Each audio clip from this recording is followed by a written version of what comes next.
Hello, everyone. My name is Jeanette Scardillo, and on behalf of the ACAPT Leadership Academy and the Leadership Summit Planning Work Group, I would like to welcome all of you to our webinar on change leadership. We are very excited to have Dr. Kai Kennedy with us today to give us a little introduction on our topic. And then if any of this piques your interest and you are not registered for our in-person leadership summit that will be happening the day before ELC begins, please, we hope that you would register for the event. We're really excited to be hosting it. And again, excited to have Kai with us. And I will turn it over to her. Thank you so much, Jeanette, and thank you to the ALA Planning Committee. It has been a joy to work with you all and come to this very exciting kickoff. So good morning, good afternoon, good evening, wherever you are, welcome. My name is Kai Kennedy, and I am so honored to have the privilege to join you today from Oakland, California. I am an associate professor in the DPT program at the University of California, San Francisco, where I also serve as the Vice Chair of Equity. I'm looking forward over this next hour to sharing some ideas that in the past several months certainly have been thrust out of the leadership and management field and into all of our lives. The myriad number of life changes that we've all had to navigate, including global public health crises, worsening climate issues, political struggles, rapidly changing technologies to manage our day-to-day lives. These type of demands require us and the organizations and communities of which we are all members to rapidly adjust and continually adapt. Managing change is important, but leading change is critical to an organization's evolution and longevity. So I'm really looking forward to having a conversation with all of you today. I've got some slides that I'll be delivering, but I invite you all to engage with me through the chat. If you're in a place and space that allows for your video to be on, I'd love to see your faces. I also completely understand if that's not the case. There are a couple of times where I'm going to invite you as a group to share some of your experiences and thoughts and ideas around these things via the chat, and depending on what our time looks like, maybe in voice as well. So thank you all again for being here, and let's get started. All right, our workshop objectives for today and for the larger workshop experience, which I'll talk about in a second, are as follows. I'm hoping that at the end of this workshop, you'll be able to utilize a community organizing framework to conceptualize leadership in a variety of contexts. So I'm assuming our audience is going to include people who work primarily in the clinic and some who work primarily in the classroom or in administration. Perhaps some of you are in research labs or work directly in the community. We'd like to be able to have these ideas apply across those contexts. I also hope that at the end of this, you'll be able to differentiate the idea of change leadership from the idea of change management. And that's a bit of an evolution in terminology, but there's some distinct differences that I hope that we'll be able to discuss. I also hope that you'll be able to analyze your own change leadership readiness and be able to seek out opportunities for leadership development for yourself and perhaps for members of your team or community as well. And then finally, at the end of this, I hope you'll be able and ready to integrate succession planning into your personal leadership strategy. I'm also going to let you know I've got two screens here and most of what I need is on one, but your faces are now on the other. So if I ever look over here for confirmation, I'm just looking you in your face. Okay. The workshop plan overall, today we have an hour together to do this introductory webinar, but at ELC, we'll have about a half a day together. And during that time, that workshop is designed to facilitate application of the leadership concepts and practices that we'll talk about today and have you apply them in your own context. The October session will expand on today's talk, adding in small and large group discussions, case applications, and opportunities to develop your own personal leadership strategy. The workshop will also include a panel discussion with our three esteemed colleagues listed on the slide here, who all represent different leadership contexts in physical therapy and physical therapy education. And then in December, we'll come back together again just for another hour to reflect on the integration of our strategies into our unique professional contexts and perhaps identify opportunities for radical collaboration with one another and with other stakeholders in our communities to lead to change in our organizations and in our profession. I don't have any conflicts of interest to report. I will share, though, that a lot of the content that I'll cover today, I was exposed to as a fellow in the Atlantic Fellows for Health Equity. And a lot of it comes through the work of Marshall Gans at Harvard University. So you'll hear his work and his name a few times. There are no financial interests related to that relationship. So this is our framework. The workshop will follow this structure, which is an amalgamation of frameworks that have informed and transformed my own leadership approach. So it begins with self-mastery, where we'll discuss perspectives on leadership and key attributes of change leaders. Then we'll consider our role as a leader in relationship to other people. Who are our people? How can we build or strengthen relationships to support our shared goals? How can we mobilize our partners toward coordinated change-making efforts? Once we've identified our people and located ourselves within the context of a community, we'll be ready to zoom out. Systems thinking is an approach to problem identification that considers the factors that dictate system function, and it'll help identify opportunities for intervention. So I'll encourage you to look at your own leadership challenges from multiple vantage points and understand more fully how to design effective change-making strategies. Finally, we'll anticipate together the threats to sustained leadership and identify opportunities for proactive efforts towards sustainability and leadership, even and especially across uncertain times.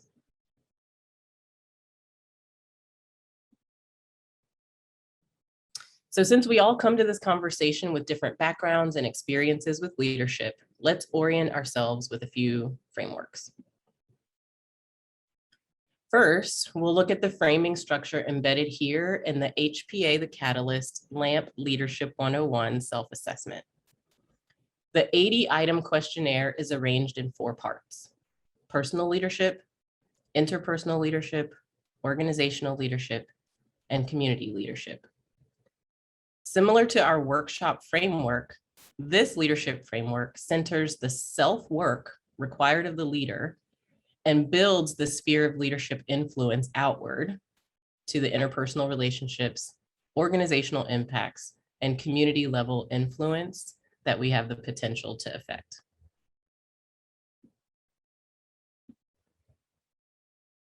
In the past year or so, many of us have learned about and begun to incorporate an anti-racist framework into our leadership approaches.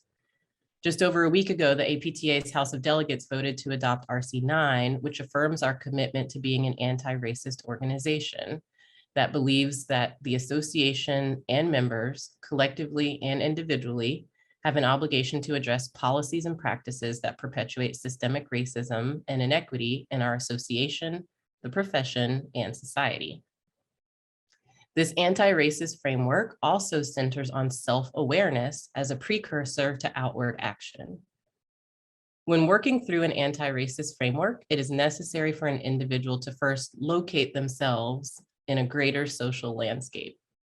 Effective leaders examine their positionality and social location and work to draw forward the respective points of view and habits of mind of those that they lead, both individually and as bounded groups. Then, with a clear understanding of the needs of the group, in this case, to combat the drivers and outcomes of racism, the leader is in a better position to begin to think about how to actualize change. Strategic action and accountability is what the new APTA statement outlines. Our final leadership framework comes from the often referenced Rabbi Hillel, who says, "If I am not for myself, who will be for me? When I am only for myself, what am I? And if not now, when?" So even as a first century sage, Rabbi Hillel reminds us that identifying and committing to personal growth is the first step of leadership. He then challenges us to consider our social positionality. When I'm only for myself, what, not who, but what am I? This calls into question a leader's value system. And then, and only then, we are called to action. And we're asked to prioritize. If not now, when? This workshop is designed to reflect a definition of leadership that honors all three of these frameworks. We will begin from a critical examination of self, questioning our own understandings of what leadership is and how it can be deployed. Then we will move into discussion about our roles as leaders of other people. Who are those people and how are they honored in our leadership work? Ultimately, our discussion will provide mechanisms to strategize for actionable change making. So I invite you to use this learning opportunity as a space for self-reflection and for dialogue. Self-mastery is an opportunity for personal reflection. Who are you? What do you bring to your leadership work? What are your leadership challenges? And how can you build your own capacity as a leader?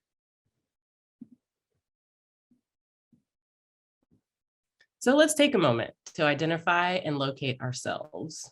When we're together in Atlanta, we will explore these types of questions in depth. But for now, I'd like you to drop your thoughts into the chat. What comes up for you when you think about what you bring to your leadership roles? Do you even feel that you have a leadership role? What drives your approach to leadership? And how do you go about affecting change? Please use the chat box and let me know your thoughts on these questions.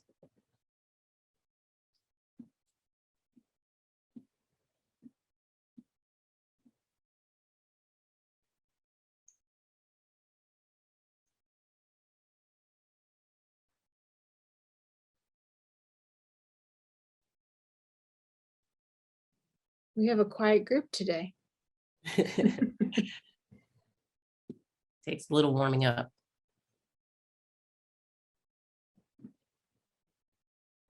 What do you think? Any adjectives that describe you as a leader, mentor? I love that.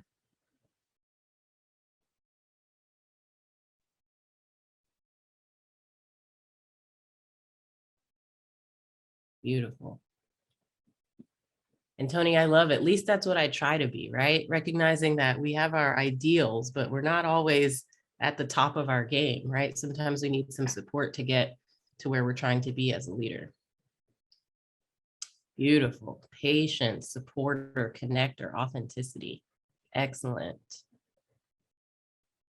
I wonder if any of these thoughts are mirrored in who your own leadership mentors and role models are, if folks provided these for you. Love it. Empower. Multitasker. Yes. Great. Keep it coming. Keep it coming. And keep thinking about this as we continue to talk. Curious. Interrupted. I'd love to hear more about that. Save that thought and we'll come back around. Okay. So in a community organizing framework, the first question that an organizer would ask is not, how will we fix our problem, but rather, who are my people? And how are we bound? And then what is the change that we seek, which gives us some insight as to what we value as a collective, right? So in community organizing, it's people, power, and purpose that come together to affect change. After decades of work towards civil rights across America, veteran community organizer and Harvard professor Marshall Gans defines leadership in this way: that leadership is accepting responsibility for enabling others to achieve shared purpose in the face of uncertainty. His definition also mirrors our framework by acknowledging the need for knowledge of self, relationship to others, actionable vision that is relevant to and shared by the group, and the expectation of contextual uncertainty. Hence this firefighter thought here in the chat, right? Conditions of uncertainty require the adaptive dimension of leadership, not so much performing known tasks well, but rather learning what tasks are needed and performing those well. This questioning versus knowing posture will be critical as we discuss unexpected change and crisis management. This kind of leadership is a form of practice, not a position or a person, and it can be exercised from any location within or without a structure of authority.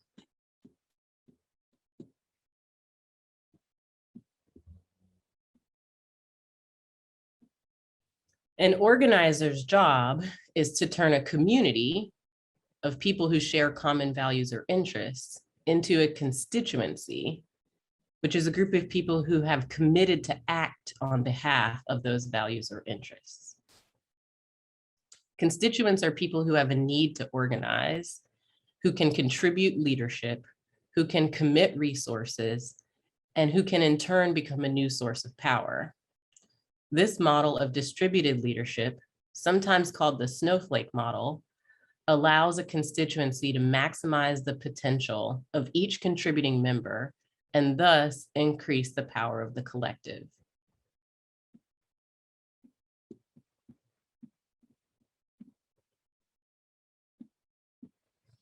These 5 organizing practices help move a community of people into a functional constituency. When community members can identify shared experiences and shared identities, those become the basis of a shared identity upon which relational commitment can be built. Remember Rabbi Hillel's words, "When I am only for myself, what am I?" Shared story and relational commitment move a person from a narrow, self-centered perspective to a shared experience with others. Clear structure gives the now bound group a purpose or a reason for their relation to one another. And with the shared purpose identified, constituents are able to develop a unique strategy that considers the contextual parameters, the strengths and limitations of the constituency, and the specific knowledge, skills, and resources available. Mobilizing constituents to deploy resources and actualize the strategy is the final organizing practice necessary to lead change through uncertain circumstance. During our workshop in Atlanta, we will take time to explore each of these practices, and I'll challenge each of you in your respective leadership roles to work to turn teams and committees and cohorts into united constituencies with shared purpose.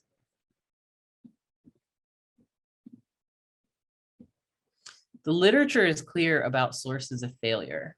These examples from the nursing literature fall predominantly into 2 categories. Every corollary here in red or to the left deals with leaders' internal compass, a lack of self-mastery. On the right or in blue, most of these issues deal with relationships. It is important to recognize, especially for leaders with formal authority granted by organizational structures, that leadership failure or success is predicated on how the leader shows up to the work.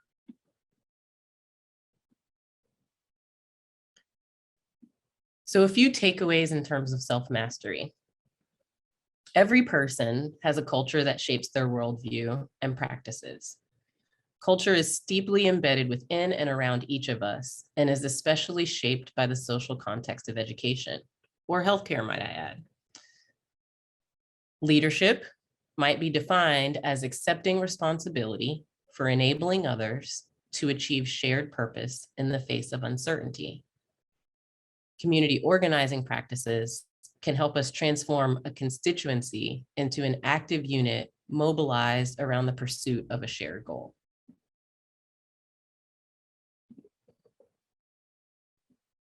Now we'll move into a discussion about radical collaboration.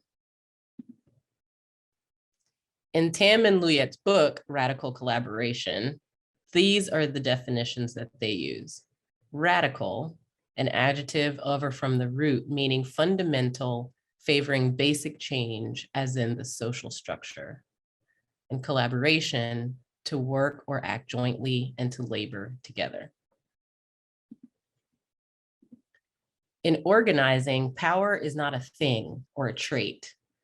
Organizers understand power as the influence that's created by the relationship between interests and resources. Relationships are rooted in shared values. We can identify values that we share by learning each other's stories, especially choice points in our life journey, and asking why. Relationships grow out of exchanges of interests and resources. Your resources can address my interests. My resources can address your interests. This means that relationships are driven as much by difference as by commonality. Organizing relationships are not simply transactional, though. We're looking for people to join with us in long-term learning, growth, and action. Relationships are created by commitment.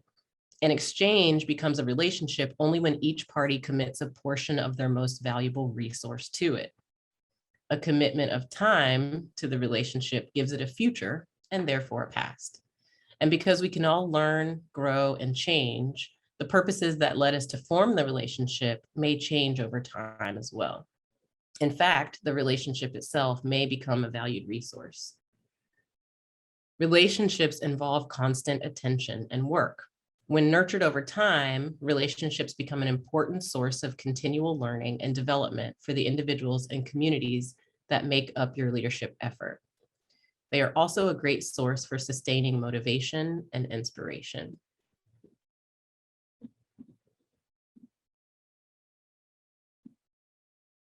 Tam and Luyet's radical collaboration model contains 5 essential skills: the intention to collaborate with others, an openness about yourself and to others, self-accountability, awareness of self, and the skills to negotiate and problem solve.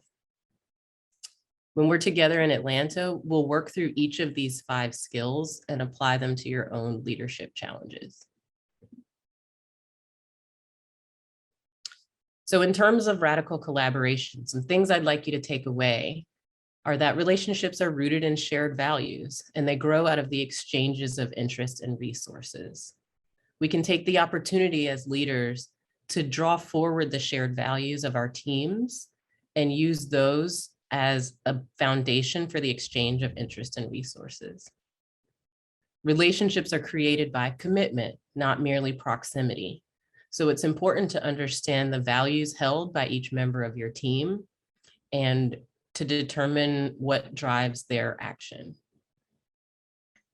Collaborative skills leverage the effectiveness of all relationships. And together, contributions from each member of the group can have an overarching effect that's greater than the sum of its parts. Systems thinking. As we think about our leadership goals, we must consider the complex social systems in which our work is embedded. Whether you're working primarily in the clinic or the classroom, in the research lab or in the community, we operate in a web of organizational systems, including our healthcare system, our educational system, our legal system. Additionally, because all of these systems are comprised of individual human beings with human needs, we may also be considering our housing systems, our economic systems, our socio-political systems. Beyond that, there may also be informal systems to consider, castes of privilege and power within societies and community and organizations.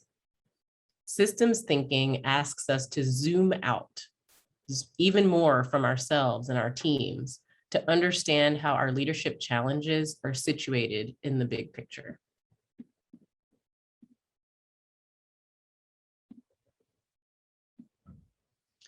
The socio-ecological model provides a frame for this type of thinking. And again, it mirrors the several leadership frameworks upon which we've built our discussion today.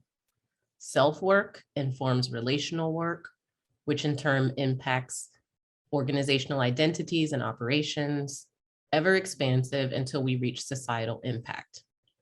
Leaders can help constituencies identify the level of influence they aim to exert. Krieger's model provides even more context by highlighting the specific long-standing social forces that impact power distribution at all levels, from individual and household, all the way to national or global impact. Effective leadership strategies provide guidance for navigating the impacts of these factors on the overall change work of the group.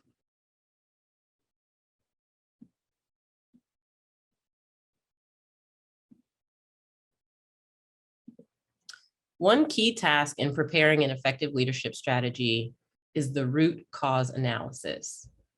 The 5 whys is one method of root cause analysis. In other words, it's an exercise meant to help you identify the reason for the problem. Here's an example. Our applicant pool reflects the ethnic diversity of our region, but our matriculating cohort does not. A leader might ask, as I'm about to ask you all, why might that be the case? Any ideas? Feel free to drop them in the chat. This is just the first why.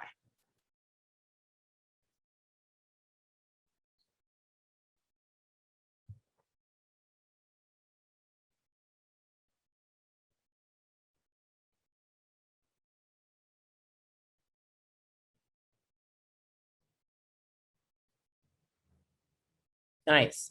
The metrics being used are biased. The use of standard admission criteria. GPAs and test scores are not as strong. Not using holistic admissions, lack of innovation. Beautiful. Okay, so let's use Stephanie's. GPAs and test scores of the diverse applicants are not as strong, right? If that's our first answer to our first why, then we could ask, well, why is that, right? And perhaps the answer to that is Christina's thought. Maybe the metrics being used are biased, right?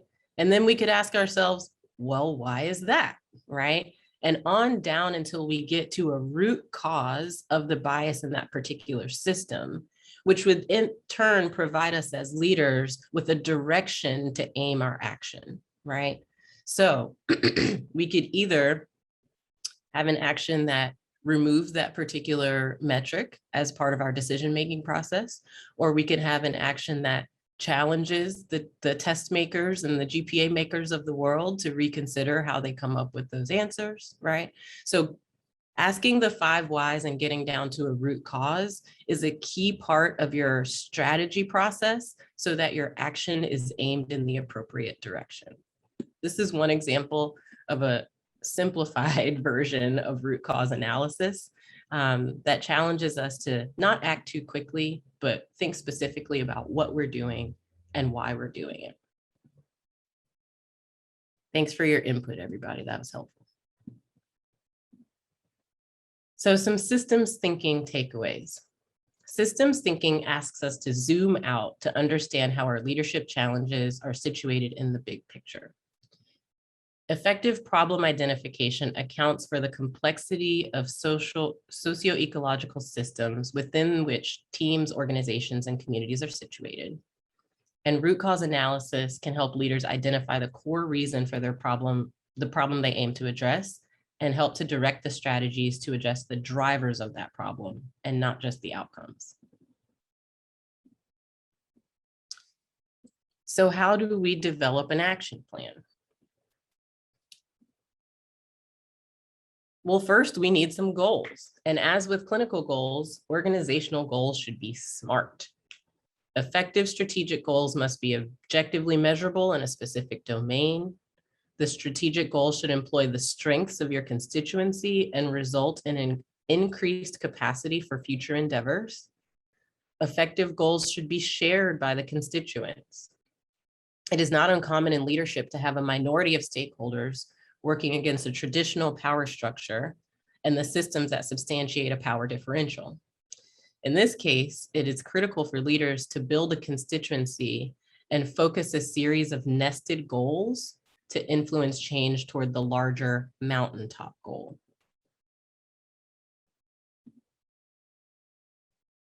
So with some idea of strategic goals that are relevant for your position or program or role, it's also necessary to consider your theory of change. A theory of change is a description of how exactly you expect the change to happen, considering the specific context. Simply put, a theory of change is an if-then statement that can help to illuminate our assumptions. One common mistake in leadership work is moving to action too quickly before the challenges are well understood, or before the resources are identified, or before the strategy is developed. Even while recognizing the complexity of social systems and the iterative nature of leadership work, it's especially important for those who are new to this work to seek a balance between thoughtfulness and action so that harm is minimized.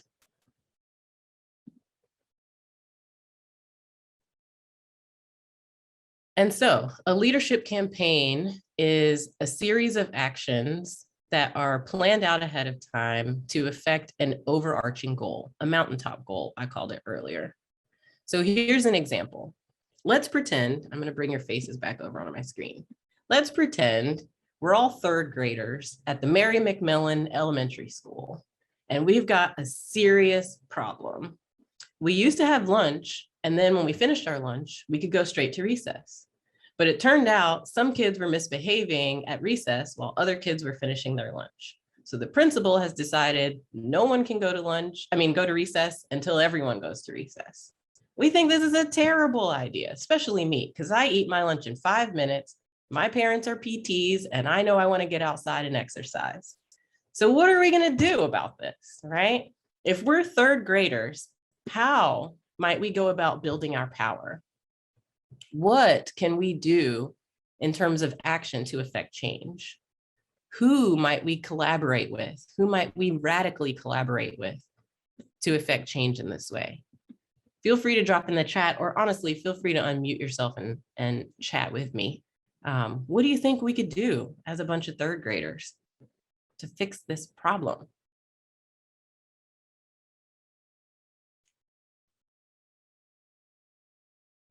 Organize with a shared purpose. Yeah, we have a shared purpose of getting to recess, and Denise says we can work with the PE teacher to do that.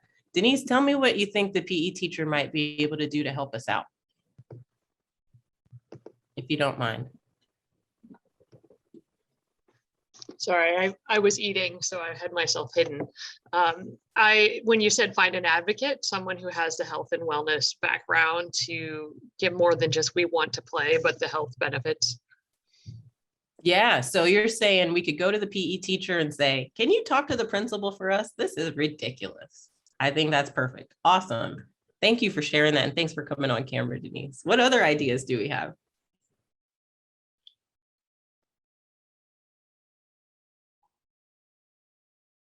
Put your third grade brain on and think what third graders would do if they were upset and wanted change.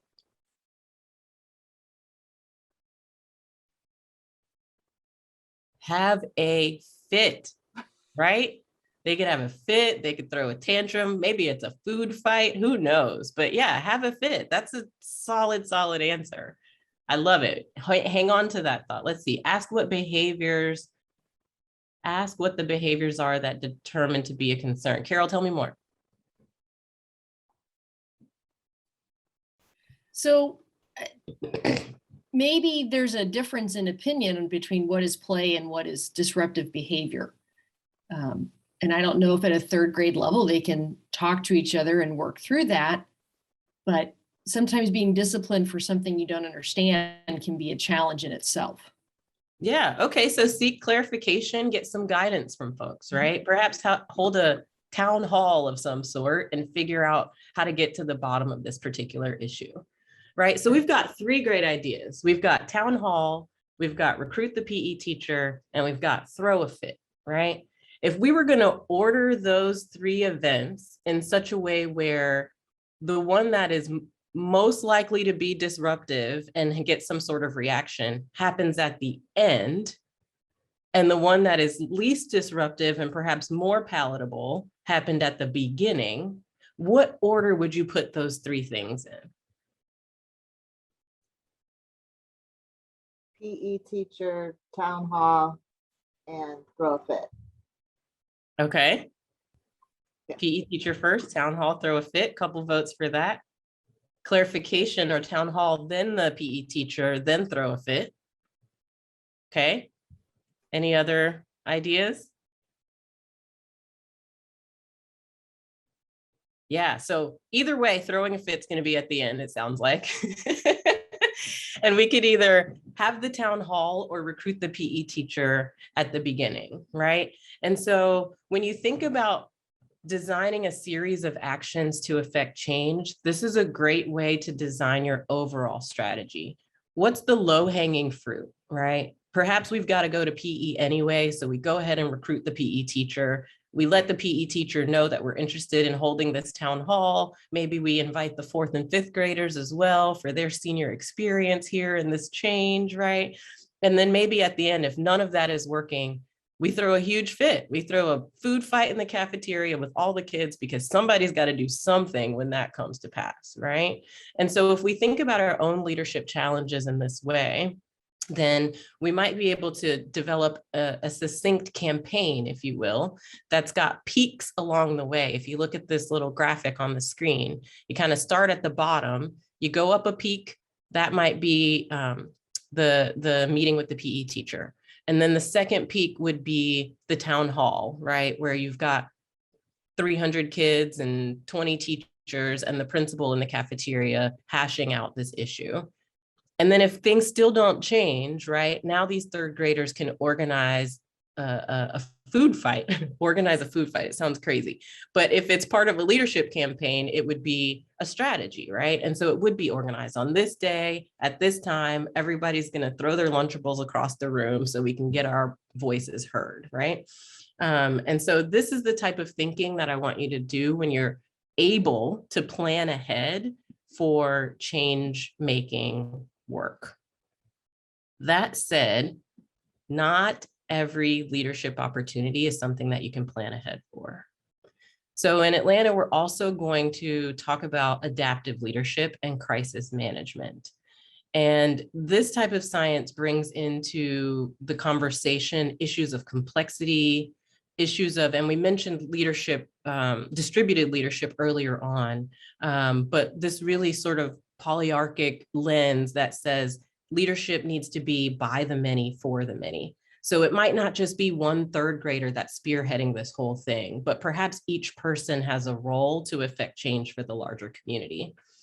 And that would lead to some emergent leaders and some emergent followers, right? Perhaps the class president is not the person best suited to organize the food fight, right? Perhaps that's the person that's best organized to talk to the PE teacher, but maybe there's another leader who might emerge out of the class to hold a different role in the overarching campaign. Adaptive leadership also recognizes this paradox of right versus right. Sometimes there is no one right answer, right? As PTs, we're certainly familiar with the best answer, and even that's not always clear. So with the uncertain context and with the uncertain futures that we're all having to navigate, we're often in a situation where we're choosing between 2 best answers, 2 right answers, or perhaps even 2 answers that neither of which seem the best answer, and we still have to select a way forward. So we'll get into a little bit more depth on complex adaptive leadership as well. But our takeaways in terms of strategic leadership are that theories of change can allow leaders and teams to identify and address their assumptions, and they serve, theories of change do, as a critical step in devising your leadership strategy. Leadership campaigns are a structured way to build action plans towards short-term or nested and mountaintop goals.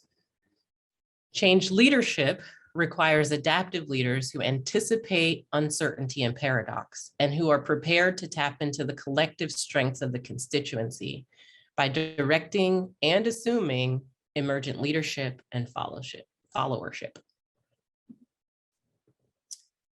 And our final chapter today is about sustaining leadership, sustaining this work.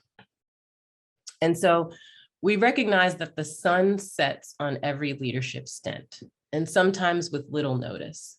So succession planning is a leadership task that centers the sustained efforts of the constituency rather than the individual person in a formal leadership role. and provides a contingency plan to avoid leadership gaps. There are 3 phases to succession planning, as you see on the slide: the assessment phase, the evaluation phase, and the development phase. And so this really harkens back to Gans's definition of leadership, where the leader accepts responsibility for enabling others to achieve shared purpose in the face of uncertainty, right? So we've talked a lot about the shared purpose in the face of uncertainty. This part really is about enabling others as a core task that the leader is responsible for. Sustaining the work is also, let me say, celebration is also a key feature in sustaining leadership work. Studies show that celebration is a key feature on healthy teams. Literature from business, education, and other industries all speak to the power of celebrating individual and collective accomplishment. In sports science, Mall et al.'s work on emotional contagion in soccer penalty shoots analyzed the celebration down to the movement. Teams who celebrated together an individual's successful contribution to a team effort were more likely to be successful as teams than those who did not celebrate. Furthermore, in this particular study, they showed that teams who celebrated with grand movements using 2 arms, for instance, were even more successful than those that did less noticeable movements. If your work allows for such gestures, I say go for it. But even for the common PT education leader, it's important to think about how we recognize the contributions of our collaborators, how we celebrate them, and how we celebrate with them. And finally, last but not least, according to Mathabella's work, organizational change can be compared to rafting, which involves high exertion and stress while in the whitewater, followed by calmer waters allowing rest and recovery before entering the next set of rapids. No organization should be in the whitewater all the time. Let me say that again. No organization should be in the whitewater all the time. People need time to adjust between major initiatives. If you recall our leadership campaign map, we planned for several peaks, but in between those peaks are valleys. And the valleys are not times of decreased momentum toward the goal, but rather an opportunity to recuperate energy and resources, to recalibrate action plans, and to refocus on the next leg of our journey toward the mountaintop goal. So I want you to consider, as leaders, how are you supporting rest and recovery on your teams? And how can you incorporate rest to support your own leadership growth?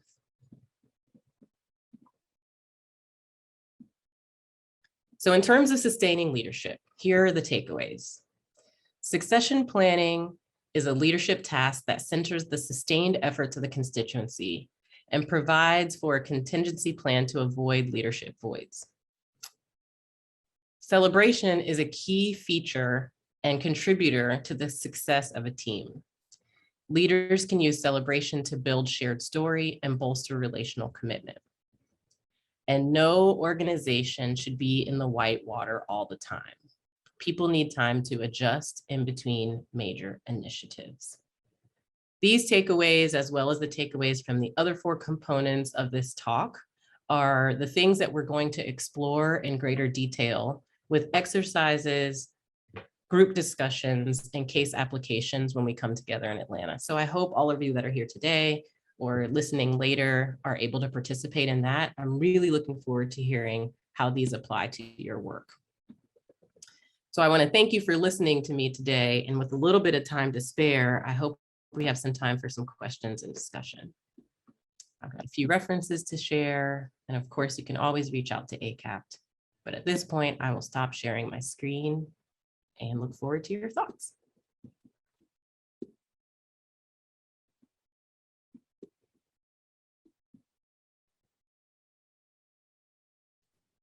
If anyone has any questions or comments, feel free to unmute yourself or write it in the chat. And Yeah, talk to me if you can. That was great. Are you able to share your resources with us? There's a lot of great stuff in there that I'm eager to look at. So thanks for pulling that together. The presentation was awesome. I appreciated it, needed it, and thank you for that very much. Thanks so much. Yes, this talk today is being recorded, and I think it'll be posted on ACAPT's platforms. This is also the framework for what I'll cover in person when we're at ELC. I was telling the team today that I sort of built out the full slide deck and then narrowed it down for our hour-long talk today. So you'll see these concepts again in that session, as well as some exercises where we can apply and discuss together how they fit. So thank you so much, Gary, for your feedback, and absolutely, I'm happy to share. I will be there in Atlanta and look forward to the whole full deck. Thank you. Great. I'm excited. I thought your comment about no organization should be in whitewater all of the time, particularly interesting and meaningful to me at a time when, you know, we've had COVID, which has put all of us in the whitewater. But at the same time, there's institutions with strategic plans that maybe want things to be accomplished. Yeah. But we're delayed, and so there's more urgency. And I think, at least in the Midwest, there's the tightening up and the reduction of students seeking to go to. I mean, so it feels like, and I guess I'm dealing with an issue now where there's pressure to jump back in the whitewater right away with one of our programs. And I just thought that was really insightful, that whether we cause the whitewater or not, we have people who are just coming through that, and we can't shove them right back in. Yeah, absolutely. It resonated for me too when I read it. And I think you're right. All of us have felt like we've been in the rapids. I mean, for me, at least since March of last year, you know, and such that normal feels quiet by comparison to me and my work. And so it was a really powerful metaphor when I read that piece, to think about how we might be proactive about planning the calmer waters when possible. And certainly we don't always have that luxury, right? The virus didn't ask us if this was a good time for it to show up. And so we all sort of were forced to deal with it in real time. But perhaps there are elements of our work that we can map out in such a way that there is a little bit more time for the recovery of the individual and of the team, right? Because when there's stressors on the whole team, that puts stress on the relationships of committee members and you know, faculty student relationships and those sorts of things. And so when there are opportunities for the team to recenter their shared values, their shared goals, their shared identities, their shared stories, then that can help to bolster the strength of those relationships so that they can be deployed as resources again. I've been calling this the subacute stage, because I we like definitely have a diagnosis and we've got a plan, but there's still things coming up, like different expectations in the clinic and changing, shifting of resources. So that's my parallel for it right now, which is still whitewaters, because it could go either way. It could still be manageable, or it could become chaos again. Yeah, and isn't that the uncertainty that's the foundational component of what leaders have to navigate, right? Like, it's one thing to say, this is exactly what your course is going to be, and all you have to do is follow it. Leaders are the situation where we didn't know there was going to be a tree down on the path, or, you know, we didn't know that there was going to be this particular challenge put before ourselves or our team. Now, what do we do? Right. And sometimes we don't know how to do what we need to do. So there's a process of figuring out what we need to do and then how to do that effectively. So. You know, I liked what you said at the very beginning about the framework that you used about working with self first, and then your team, and then how that's going to affect the community. And that's, I just wanted to put a plug in for the ACAPT Leadership Compass, because that's how we develop that and that same framework. So you have strategies, you have resources that fit each of those areas as you try to develop in the 12 different categories that we've got on that. So for those of you that haven't looked at that yet, you might want to take a look at it. It's really helpful, I think. 1,000% agree. 1,000% agree. And honestly, as I looked across the variety of leadership frameworks and tried to select ones that I wanted to bring in, I wanted to bring a diversity of frameworks and views, but all of them started with, you got to do your self-work first. And that's what I thought was really cool about it. Start at home and then work outward from there. It's really hard to go the other way.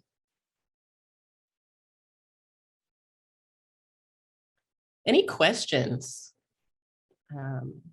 Or clarifications I can make? Or is anyone thinking about a specific leadership challenge, journey, role that you're currently dealing with that some of these concepts could lay onto?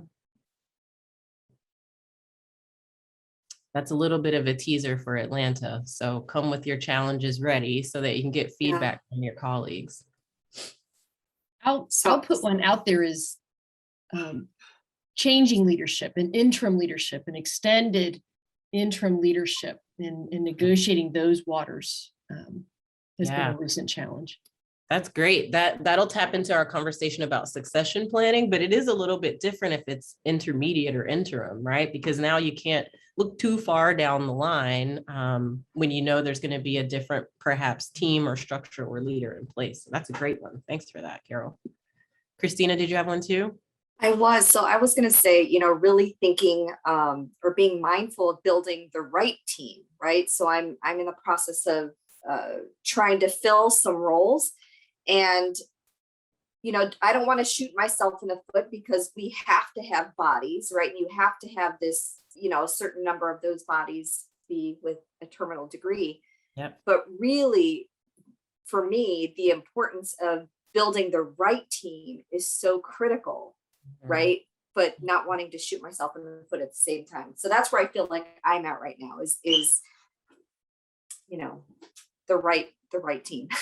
Yeah, that's great too. And I wonder, if we had more time to talk one-on-one, I wonder what right looks like to you. Exactly. And to the other people that are already on your team, right? And sort of drawing on those shared values and shared goals that already exist within the people that you're there, and perhaps looking for others who complement that.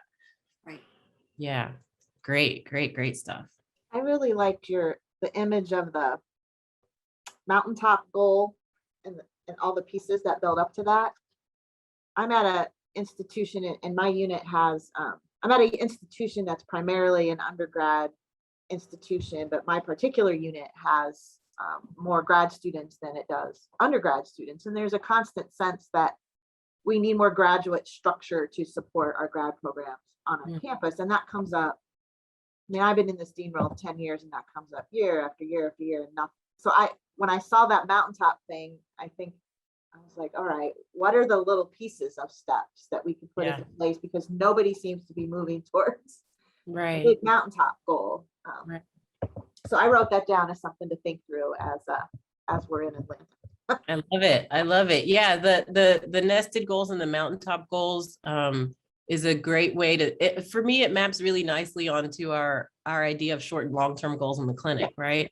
And so it's a really easy sort of shift in my mind from my clinical brain to my administrative brain about how to actualize this long-term change when we might have, and I mean, don't we have so many of them, like diversify the profession or deal with student tuition or get good reimbursement. All of those are mountaintop goals, but what little things can we do along the way that might not seem that little in real time, but that help compound over time toward that larger mountaintop goal. So I love that you got to apply that. It wasn't laid out necessarily sequentially. Right. So you could have multiple people, multiple groups working on some pieces at the same time, which I think because of short-term goals, long-term goals as a clinician, I've always tended to think about goals sequentially. And so I like that model. Nice. And the fact that you said different teams working on different things mirrors distributed leadership well, right? You've got one group working over here on graduate student housing, another group working over there on whatever other supports they need, that sort of thing. So that's also a great example, just what you're talking about of the potential snowflake model in action.